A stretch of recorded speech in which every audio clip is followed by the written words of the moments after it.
SR3 വേൾഡിൻ്റെ പുതിയൊരു വീഡിയോയിലേക്ക് എല്ലാ കൂട്ടുകാർക്കും സ്വാഗതം.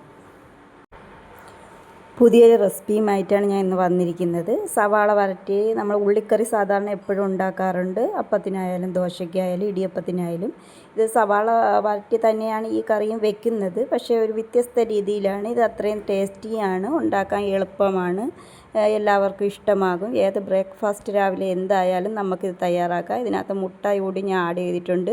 മുട്ട ആഡ് ചെയ്തില്ലെങ്കിൽ കൂടി നമുക്കിത് നല്ല ടേസ്റ്റിയായൊരു കറിയാണ്. എല്ലാവരും ഇതുപോലെ ഒന്ന് തയ്യാറാക്കി നോക്കണം. എങ്ങനെയാണെന്ന് നോക്കാം.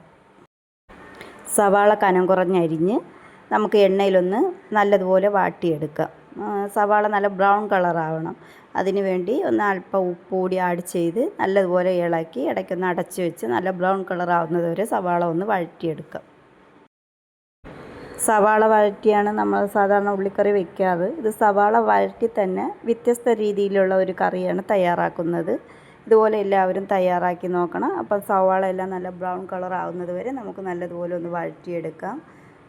സവാള പെട്ടെന്ന് മൂക്കുന്നതിന് വേണ്ടി ഉപ്പ് കൂടി ആഡ് ചെയ്യണം. എന്നിട്ട് ഇടയ്ക്കൊന്ന് അടച്ചും കൂടെ വെച്ചാൽ പെട്ടെന്ന് സവാളയെല്ലാം നല്ലതുപോലെ ഒന്ന് മൂത്ത് വരും.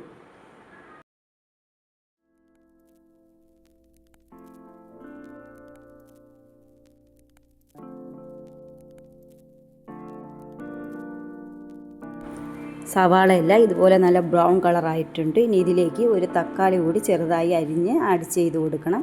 തക്കാളി കൂടി ചേർത്ത് നല്ലതുപോലെ ഒന്ന് വഴറ്റിയെടുക്കാം. തക്കാളിയും ഈ സവാളയും നല്ലതുപോലെ വഴന്നതിന് ശേഷം നമുക്കിതിലേക്ക് അല്പം മസാലപ്പൊടി കൂടി ആഡ് ചെയ്യേണ്ടതുണ്ട്.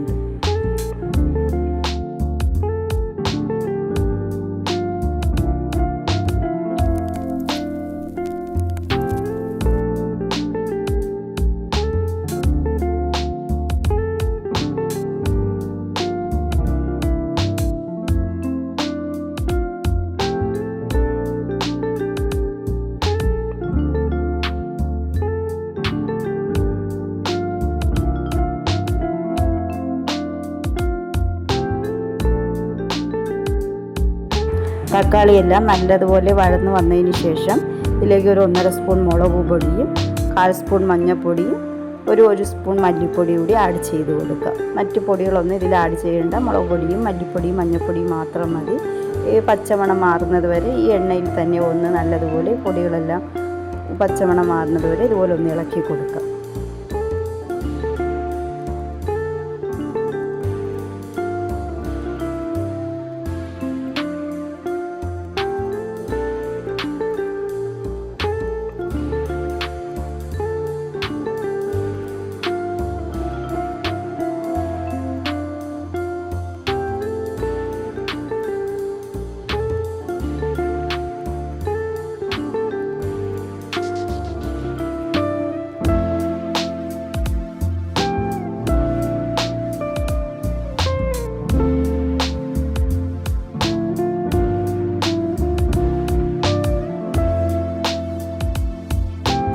തീ ഓഫ് ചെയ്തിട്ട് ഇത് നമുക്ക് മിക്സിയുടെ ജാറിൽ നല്ലതുപോലെ ഒന്ന് അരച്ചെടുക്കാം. നല്ല മഷി പോലെ ഒന്ന് അരയ്ക്കണം.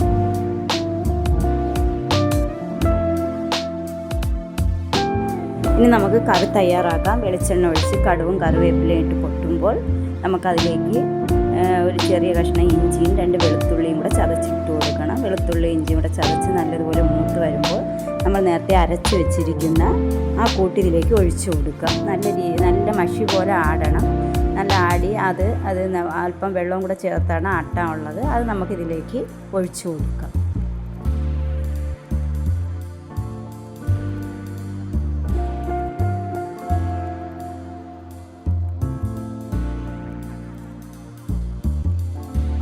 ഇനി ഇതിലേക്ക് നേരത്തെ തയ്യാറാക്കി വെച്ചേക്കുന്ന കുറച്ച് തേങ്ങാപ്പാൽ കൂടി ഒഴിച്ചു കൊടുക്കാം. തേങ്ങാപ്പാൽ കൂടി ഒഴിച്ച് അല്പം ഉപ്പ് ആവശ്യമുണ്ടെങ്കിൽ ഉപ്പും കൂടെ ചേർത്ത്, നമ്മൾ നേരത്തെ സവാള വരട്ടിയപ്പോൾ കുറച്ച് ഉപ്പ് ഇട്ടായിരുന്നു, എന്നാലും കുറച്ച് ഉപ്പും കൂടെ ഇതിലേക്ക് ആഡ് ചെയ്ത് കൊടുക്കണം.